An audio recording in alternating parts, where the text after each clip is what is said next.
Welcome to Motivational Humanity. You are not alone. Have you ever noticed how something as simple as saying no can unravel you for hours, even days? You muster up the courage to tell someone you can't make it to their gathering, or you need to reschedule a favor, or you just can't pick up the phone right now, and in that moment you feel strong. But then, almost immediately, the self-doubt creeps in. You start replaying the words in your head. Was I too blunt? Did I hurt them? Do they think I don't care? And suddenly, the strength you felt turns into a knot in your stomach. You carry it into the night, and when you wake up the next morning, instead of feeling lighter for honoring yourself, you feel heavier, tangled up in guilt. That's the part no one tells you. How protecting your peace, the very thing that keeps you grounded, often comes with this side effect of shame and second guessing. And let's be honest. For women, especially women who have lived through decades of being the glue for everyone around them, guilt is like a shadow. You've raised children, held marriages together, cared for aging parents, juggled careers and friendships, and somewhere in the middle of it all, you've learned that your worth is tied to your willingness to be available. You've been praised for selflessness, admired for sacrifice, and quietly expected to put yourself last. So when you finally dare to say, "No, not this time," it feels like you're betraying some unwritten rule of womanhood. You're not just saying no to an invitation. You feel like you're saying no to the identity you've worn for years. And it hurts because so much of that identity has been wrapped in love. You love your family.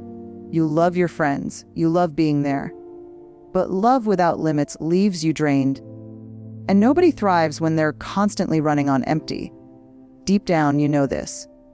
But knowing it doesn't stop that little voice inside you that whispers, "Maybe I could have done more.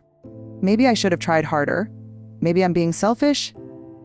That's the weight of conditioning, the internalized belief that your value is measured by your ability to say yes.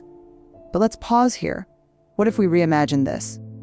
What if instead of seeing peace as something selfish, we saw it as something sacred? What if protecting your peace wasn't about shutting people out, but about making space for what matters most? Imagine for a moment that your peace is like a garden. If you let everyone walk through whenever they want, trampling on the soil, pulling up flowers, taking whatever they need, eventually the garden dies. There's no beauty left to share. But if you create boundaries, if you close the gate sometimes, tend to the soil, water the roots, suddenly the garden flourishes. And when people come in, they experience abundance. They see life, not exhaustion. They see joy, not bitterness. That's what protecting your peace does. It allows you to bloom again. Yet, here's the hard part: blooming often feels like breaking. Because when you close that gate, even for a little while, guilt starts knocking. It tells you you're being unfair. It warns you that people might walk away. And in a world where so many women are taught to keep relationships at any cost, the idea of losing connection, even toxic, draining connection, feels terrifying. But let me ask you this: what's the cost of ignoring that inner whisper that says, "I need rest"? What's the cost of constantly betraying yourself to keep everyone else comfortable? The truth is, it's far too high. It shows up as resentment, as exhaustion, as that quiet ache in your chest that says, something has to change. And here's the really radical truth. It's not selfish to protect your peace. It's survival. It's not weakness. It's wisdom earned through years of giving, years of carrying, years of holding the weight of the world on your shoulders. Maybe you've been told your whole life that strong women don't need breaks, that you should be able to keep giving endlessly without limits. But let's challenge that. Real strength is not in how much you can endure without collapsing. Real strength is in knowing when to step back, when to breathe, when to say, enough. Real strength is in recognizing that your peace matters, that your well-being isn't negotiable. Because when you lose yourself to guilt and over-giving, everyone loses. The people you love lose the best of you, and you lose the chance to live fully alive. I want to invite you to consider something radical. What if guilt is not a signal that you've done something wrong, but a signal that you're doing something new? Think about it. The first time you do anything unfamiliar, speaking up in a meeting, learning to dance, trying a new skill, it feels awkward. It feels uncomfortable. And that discomfort doesn't mean you're failing. It means you're growing. The same is true for guilt when you protect your peace. That twisting in your stomach isn't a moral compass pointing to selfishness. It's your body adjusting to a new way of being, one where your needs matter as much as everyone else's. And here's the hope: it doesn't stay this way forever. The more you practice protecting your peace, the less guilt controls you. Just like training a muscle, the more you say no without apology, the stronger you become. One day, you wake up and realize you no longer spend 3 days worrying about whether you hurt someone's feelings. You no longer lose sleep over a boundary. You begin to trust yourself. You begin to understand that peace is not something you have to earn by exhausting yourself. Peace is your birthright. This is the shift I want for you. To move from a life of guilt-driven choices to a life where peace leads the way. Because when peace leads, you show up differently. You laugh more freely. You love more deeply. You feel more present because you're not secretly seething with resentment or drowning in exhaustion. And you begin to see that saying no isn't about shutting others out. It's about keeping yourself whole so that the love you give is real, not forced. So, if you're listening right now with that knot in your stomach, thinking of the last time you said no and instantly regretted it, I want you to know this: you are not wrong for protecting your peace. You are not selfish. You are not unkind. You are learning to unlearn the lie that your worth depends on your self-sacrifice. And yes, it's hard. Yes, it feels uncomfortable. But you are building something new, a life where peace isn't a luxury, but the foundation you stand on. And that is nothing to feel guilty about. That is something to be proud of. The real problem isn't that we want peace. The real problem is that somewhere along the way, most of us were taught that peace is something we're not entitled to unless everyone else around us is comfortable first. Think about how many times you've silenced your own needs because you didn't want to make things harder for someone else. How many times you've gone along with plans you didn't want, conversations that drained you, or commitments that pulled you in 10 directions, because deep down, you were terrified of being seen as difficult. And when you finally say no or step away, guilt rushes in like a tidal wave. It's as if you've broken an invisible rule, a rule that says a good woman never lets anyone down, never leaves anyone waiting, never puts herself before others. That rule is the problem. It's so common, and yet so misunderstood. We confuse guilt with morality. We confuse overextending ourselves with love. We confuse exhaustion with loyalty. And we don't even notice we're doing it, because it's been modeled for us for generations. Many of us watched our mothers and grandmothers put themselves last, wearing self-sacrifice like a badge of honor. We grew up believing that was just what women do. They give until they're empty. They bend until they break. They clean up the messes, carry the emotional load, smooth out the conflicts, make everyone else's life easier, and they do it without complaint. But what we didn't always see was the toll it took. The quiet bitterness, the health issues, the lost dreams, the way their own peace was always pushed to the back of the line, and how guilt kept them stuck there. And so here we are, repeating the same cycle, even when a part of us knows it isn't working anymore. We try to set boundaries, and then immediately feel guilty, so we backtrack. We tell ourselves it's just easier to say yes than to deal with the fallout of a no. We convince ourselves that our peace will come later, when everyone else is happy, when the kids are grown, when the marriage is stable, when work slows down. But later never really comes. There's always someone else who needs something, always a fire to put out, always another reason to put ourselves last. This is why guilt is so powerful. It's not just an emotion, it's a control mechanism. It keeps us tethered to old roles and outdated expectations. It whispers that peace is selfish, that boundaries are cold, that rest is laziness. And because we want so badly to be loved, accepted, and needed, we listen. We let guilt steer the ship, even when it's sailing us straight into burnout. The hardest part is that guilt often disguises itself as love. When you're asked to do something you don't want to do, and you say no, the guilt doesn't show up saying, "You're weak." It shows up saying, "You don't love them enough." It weaponizes your compassion against you. It twists your kindness into a trap. And before you know it, you're equating peace with neglect, as if choosing yourself is equal to betraying others. That misunderstanding is the core of the problem. But let's be really honest about the cost of living this way. When you keep betraying yourself to avoid feeling guilty, you start to disappear. You lose the spark that makes you you. You begin to feel resentful of the very people you're sacrificing for, even though you'll rarely admit it out loud. You go through the motions of caring, but inside you're tired, stretched thin, aching for a break. And maybe you've even noticed that the more you give in to guilt, the less people appreciate it.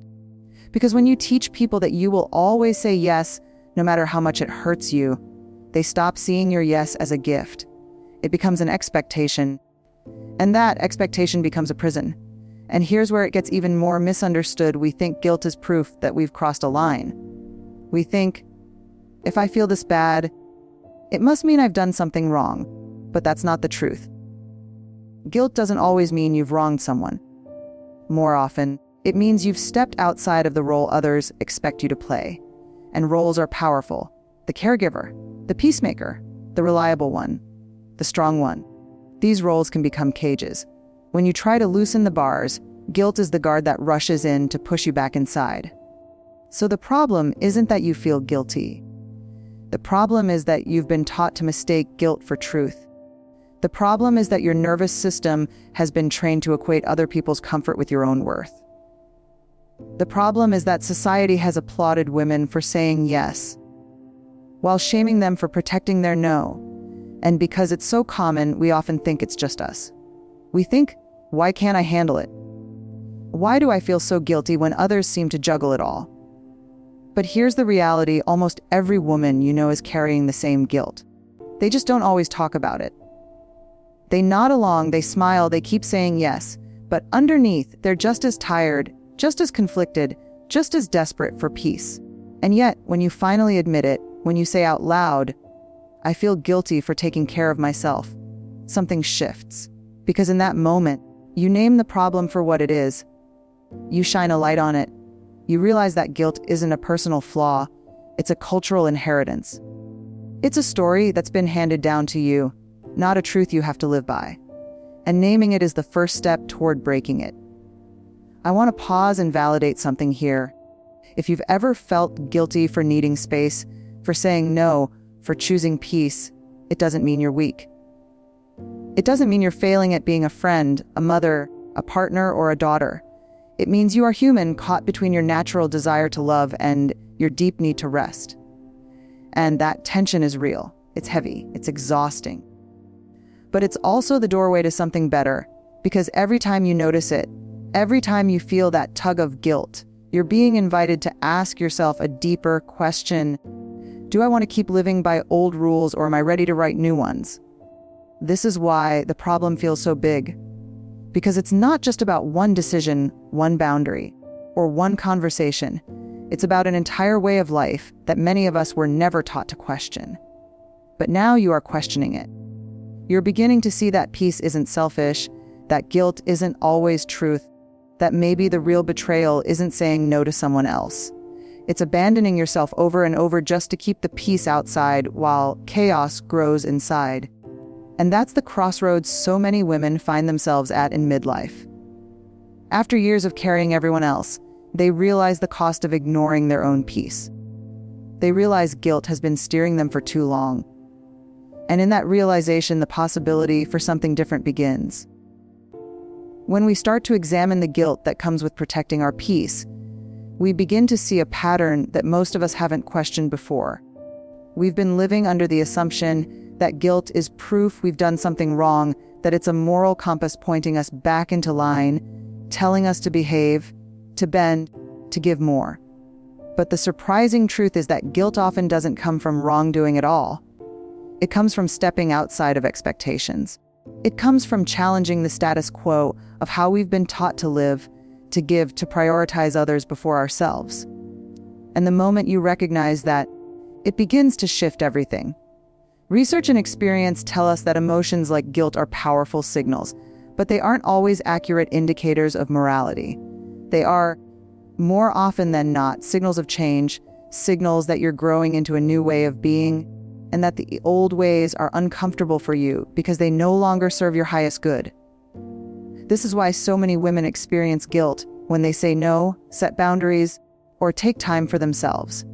Their nervous systems, conditioned over decades, are reacting to the novelty of a new choice, a new behavior, a new declaration that I matter too. And yet, because it's uncomfortable, it feels wrong.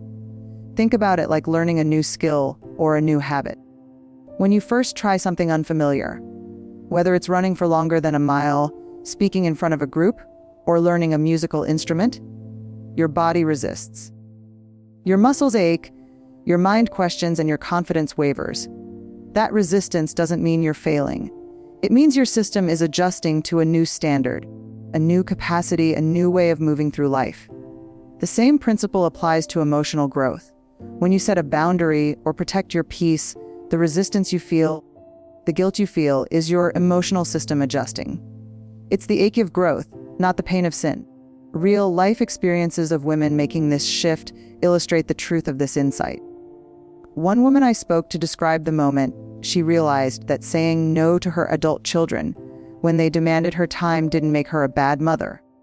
She had spent years believing that if she wasn't always available, she wasn't loving enough. But after a long period of chronic stress and exhaustion, she began experimenting with small boundaries. She declined a few social invitations she didn't have energy for, told her adult children she needed a quiet weekend, and surprisingly, nothing catastrophic happened. People adjusted. Life went on. She still had meaningful relationships. She still gave love, but now it was given from a place of fullness, not depletion. Her guilt initially flared, intense and uncomfortable, but over time it softened because she realized the truth. Guilt is a signal, not a verdict. This is the counterintuitive part that surprises so many. The more you honor your peace, the more you can actually contribute to your relationships, your work, and your world. Paradoxically, stepping back and saying no often creates more space for authentic connection. When you refuse to give from emptiness, the love and energy you do give becomes more powerful, more intentional, more life-giving. It's like watering a garden. If the soil is dry and depleted, sprinkling water in small doses does little. But if the soil is rich, full, and nourished, every drop you pour in produces a bloom that is stronger, brighter, and more resilient. Protecting your peace is not selfish. It's necessary for cultivating that richness. Another important insight is that guilt is not the only emotion at play. Shame often tags along, whispering that setting boundaries is somehow morally flawed. Shame tells us we're unworthy, unkind, or unlovable for choosing ourselves. And the danger of shame is that it masquerades as guilt, making it hard to distinguish between a legitimate misstep and the natural discomfort of growth. Understanding the difference is crucial. Guilt says, I did something that goes against my values and I can make amends. Shame says, I am broken for wanting to protect myself. Guilt can motivate positive action, but shame paralyzes. The women who learn to tell the difference begin to see that much of their suffering comes not from doing harm, but from internalized messages that self-preservation is wrong. Stories of transformation help solidify this insight. One woman recounted how she had always felt guilty about taking a day off just for herself. The very thought made her chest tighten and her mind spin. But she noticed that every time she did allow herself that space, she returned to her life calmer, more patient, and more present. Her relationships improved, her creativity flourished, and her stress levels dropped. The guilt was still there at first, as a shadow from old patterns, but it no longer ruled her. In fact, she began to recognize guilt as a guidepost, pointing her toward the areas in her life where boundaries were needed. She realized that guilt is not the enemy. It's the messenger, telling you that growth is occurring, that you are choosing something different, something brave. There is also a societal dimension to consider. Women, especially in midlife, often face pressure to remain endlessly giving, endlessly nurturing, endlessly available. It's embedded in cultural narratives, in media portrayals, and family expectations. When a woman steps outside these expectations, she triggers not only her own guilt, but also the discomfort of others. That discomfort can sometimes be projected back onto her in subtle or overt ways, reinforcing the sense that her peace is a disruption. Recognizing this allows a shift in perspective. The problem is not with her choice, but with a culture that undervalues women's autonomy and well-being. When you see it this way, guilt loses some of its power because you understand it is a response to breaking old scripts, not a moral failing. Finally, the insight here is deeply empowering. Guilt is a signal of growth, not a judgment of character. Every time you feel guilty for protecting your peace, pause and ask, what is this guilt really telling me? Is it pointing to harm I've done? Or is it pointing to courage I'm trying to embody? Often, the answer is the latter. Guilt is the emotional friction that occurs when old patterns meet new boundaries. It is the heart and mind adjusting to a life where your needs are visible and valid. And the more we practice listening to it with curiosity rather than fear, the more we transform it into a tool for self-awareness, self-compassion, and intentional living. This understanding changes everything. It shifts your relationship with yourself and with the people around you. It allows you to set boundaries with confidence, to honor your needs without apology, and to see your guilt not as a verdict of wrongdoing, but as the unmistakable hum of a life being rebuilt with intention. The insight is simple, yet profound. Protecting your peace is an act of courage, and the discomfort you feel along the way is proof that you are doing something meaningful. It is the signal that you are growing into a life where your energy, your love, and your presence are abundant, because they are not depleted by self-neglect. So now that we understand why guilt arises and why it's not a verdict of wrongdoing, the question becomes, how do we actually stop letting it control us? How do we protect our peace without carrying the constant weight of anxiety and self-reproach? The truth is, it requires intention, practice, and patience. It requires learning to treat yourself with the same compassion you extend to everyone else. And it begins with small, deliberate steps that show your mind and body that choosing yourself does not make you selfish, unkind, or unlovable. The first step is to notice when guilt shows up and to pause before reacting. Most of us have automatic responses to guilt. We either try to justify our choices, over-explain ourselves, or immediately retreat back into people-pleasing. But what if instead we simply acknowledge the feeling? Naming it is powerful. Say to yourself, silently or aloud, this is guilt. I recognize it. By giving it a name, you separate the emotion from your identity. You start to see it as a signal, not a definition.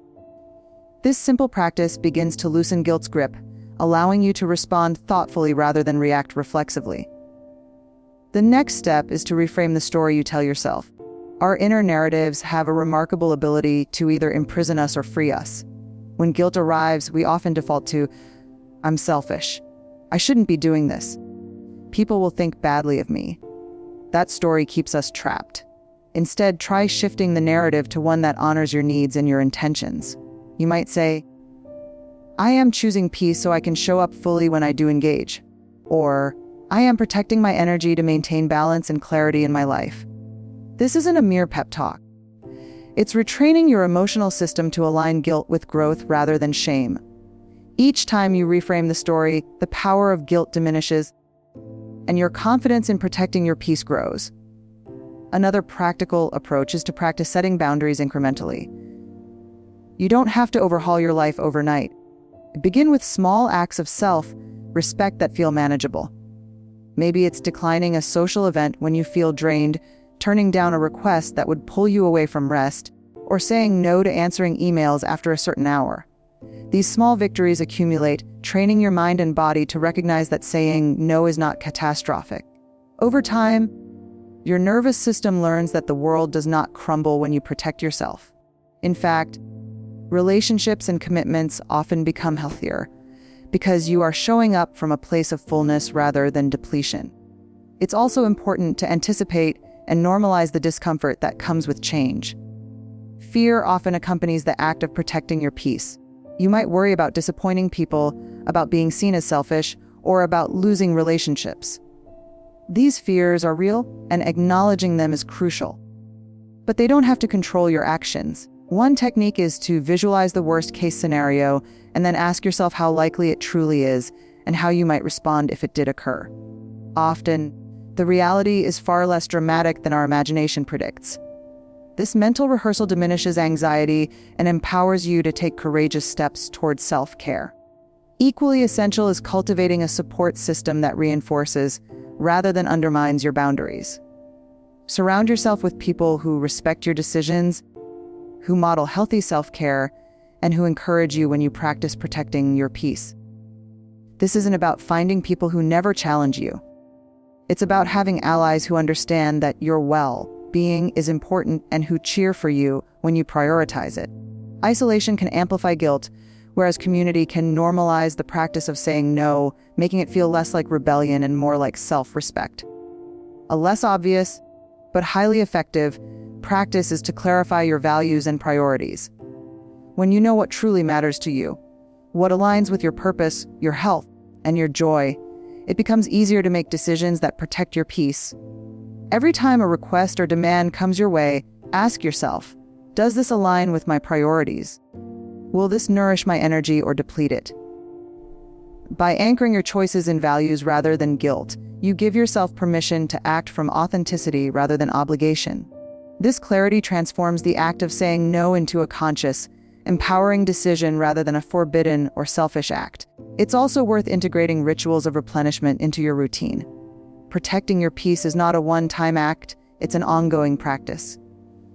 Schedule moments for rest, reflection, and rejuvenation. Whether it's a walk in nature, a quiet morning coffee, journaling, or meditation, these small acts signal to your nervous system that your peace is non-negotiable. They also serve as reminders that self-care is not indulgent. It's essential. When you consistently honor your need for restoration, guilt begins to lose its voice, and peace becomes a tangible, lived experience rather than an abstract ideal. A critical, often overlooked part of this process is learning to accept imperfection. Guilt can be relentless because we often demand perfection from ourselves.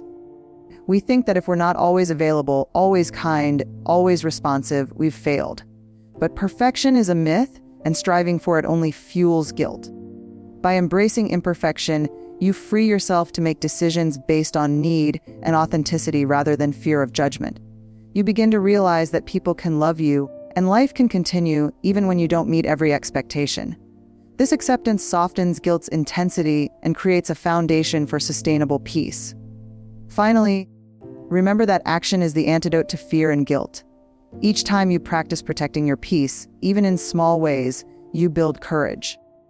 Courage is not the absence of discomfort, it's the willingness to feel uncomfortable and act anyway. The first time you assert a boundary, it may feel terrifying. The second time, slightly less so. And over time, a pattern emerges. The more you honor yourself, the less guilt has the power to dictate your life. And this is the true beauty of the process. Peace becomes a habit, not a battle. Boundaries become second nature, not a source of anxiety, and your life begins to reflect the respect and care you have cultivated for yourself. By following these practical steps, naming guilt, reframing your story, practicing boundaries incrementally, normalizing discomfort, cultivating support, clarifying values, honoring replenishment, embracing imperfection, and taking action, you create a roadmap for protecting your peace that is both realistic and sustainable. You move from reactive living, dominated by guilt and fear, to proactive living, guided by intention and self-compassion. You begin to experience life with energy, clarity, and resilience because you are no longer giving away pieces of yourself that are essential to your well-being. This is not a theoretical exercise. It is a lived practice that transforms every area of your life. Work becomes more manageable, relationships become more authentic, and your sense of self grows stronger. The shift is subtle at first, but powerful over time. You begin to notice moments of peace that were previously impossible. You begin to feel grounded even in chaos. You begin to recognize that protecting your peace is not just about saying no. It's about creating a life where your presence matters, because it comes from a place of fullness rather than depletion. Imagine for a moment what life could feel like if the weight of guilt no longer ruled your days. Picture waking up and feeling a sense of calm settle over you, a quiet confidence that says, I am enough. I am worthy. My peace matters. It's a life where saying no longer triggers a storm of anxiety in your chest, where turning away from demands that drain you no longer sparks self-reproach, and where the act of choosing yourself is not a source of shame, but a declaration of strength. This transformation is not theoretical, it is achievable. And it begins the moment you commit to honoring your own needs with the same seriousness and compassion that you extend to others. When you step fully into protecting your peace, you start to notice subtle but profound changes in your relationships. The people who truly care about you respond differently. They see your boundaries not as rejection, but as a model of healthy self-respect. They learn, slowly or quickly, that your love and presence are more powerful and authentic when they are freely given rather than grudgingly supplied. And those who struggle with your boundaries may reveal truths about their own expectations, their dependence, or even their misunderstandings, and that in itself is revealing. Life becomes less about managing others' approval and more about cultivating authentic connection. There is a deep, transformative power in reclaiming your time and energy. When you protect your peace, you are no longer spread thin across obligations that don't serve your highest good. You begin to invest your energy where it matters most. To your health, your passions, your creative expression, and the people and projects that truly light you up. You may discover joys that had been buried beneath decades of overextension, dreams that had been shelved for the sake of convenience, and talents that had lain dormant because there was never space to nurture them. The act of protecting yourself becomes an act of creation, giving you the freedom to craft a life that aligns with your values and desires. Emotionally, the transformation is profound. The constant churn of guilt, anxiety, and self-doubt that once dominated your internal world begins to quiet. You feel more centered, more grounded, more in touch with your own truth. Decision-making becomes clearer because you are no longer choosing from fear, obligation, or habit. You are choosing from awareness and integrity, and with this clarity comes resilience. Challenges still arise, and conflicts still occur, but you approach them from a place of strength rather than depletion. Your boundaries act as stabilizers, preventing unnecessary chaos from undermining your well-being, and your energy is preserved for moments that truly deserve it. Spiritually and psychologically, protecting your peace allows for growth that touches every aspect of your being. You begin to understand that self-care is not indulgence but necessity. You start to recognize that your worth is inherent, not contingent on others' approval or gratitude. This realization can feel revolutionary, especially for women who have spent years equating love with sacrifice and presence with obligation. It's a liberation from old narratives, a rewriting of the story that has held you captive. And as you embrace this new story, guilt loses its grip. It becomes a faint echo rather than a roaring force, a reminder that you are learning, growing, and claiming your rightful space in the world. Imagine the ripple effects of this transformation. Your interactions with family, friends, and colleagues are different. You are more patient because you are not running on empty. You are more compassionate because your empathy is fueled by genuine presence rather than obligation. You are more inspiring because your life models courage and self-respect. Others begin to see that boundaries are not walls. They are expressions of integrity and love. And in seeing this, they may even be encouraged to honor their own needs more fully. Your transformation becomes contagious, quietly shifting the culture around you. There is also a profound inner peace that comes from living authentically. No longer bending to satisfy expectations that are not yours, you experience a sense of freedom that is difficult to describe but unmistakable when felt. You begin to recognize your own rhythms, your own capacities, and your own limits. You learn to say yes when you want to and no when you need to, without overthinking, apologizing excessively, or fearing judgment. Each choice becomes an expression of self-trust, reinforcing the understanding that your inner world is yours to protect. And the beauty of this is that protecting your peace doesn't just preserve you. It enhances everything and everyone around you. This transformation also nurtures self-compassion. As you step away from the tyranny of guilt, you start to treat yourself with the kindness and understanding that you've often reserved for others. You recognize that making mistakes or setting imperfect boundaries does not negate your value.